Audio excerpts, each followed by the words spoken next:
So this is a museum of anatomy department, which can be used in two ways. First way, like this is the some schools, like they come before they try to get inside to the university to observe, and some things for students. If it's so difficult to make for all groups, it's the sensor screen with the big. When you teach the students? Yes, sometimes. About It's a anatomy. three-dimensional atlas Oh, in a big size. For guests, for example, because they have brains. It is original. Original. Of course, I mean, this all things back of glass is original. Maybe if they didn't look like original. So, but these things, for example, we use for education sometimes because to prepare for lots of group, the facial nerve or trigeminal, it's not easy. They're so fragile. You can show it once. That's why some interesting things like thymus gland or this is the origin of sciatic nerve, they can look in the museum, so like that. So two ways. This is urogenital system, some kidneys in a classes. Okay. Kidneys, urinary bladders, maybe some things like that. Complex, so that polymerized tissue in a complex. So we can show them there together because it's not easy to. But the situation like that can be possible in the classes from all the cadavers. Before we bury the cadaver when it's lost the ability to be as a preparation for teaching.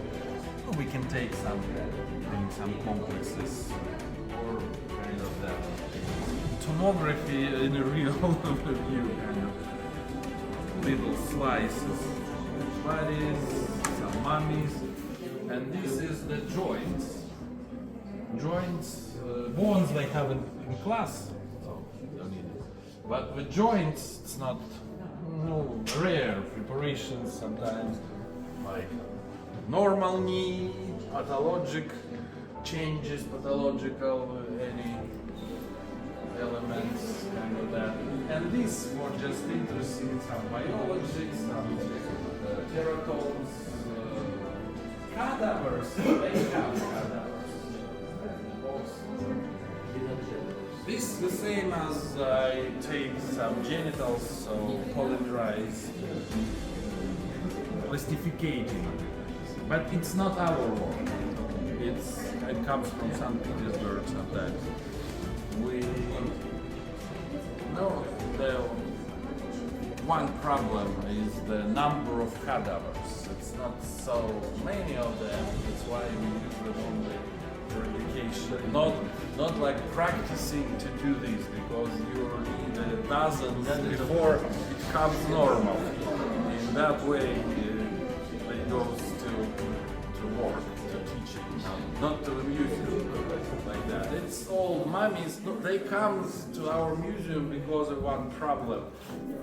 Our department, as the university medical, we have more than 200 years of history.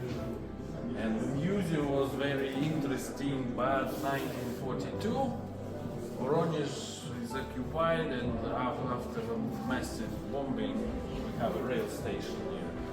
The old museum is burned totally. And we have Egyptian, 1942 at July, becomes Germans to Voronezh, and all disappeared. That's why we celebrate the victory. Yes, of course, and that's why we had mummies from Egypt, real, before it. That's why they disappeared, and one of our teacher, scientific staff maybe more, made the mummies from the cadavers.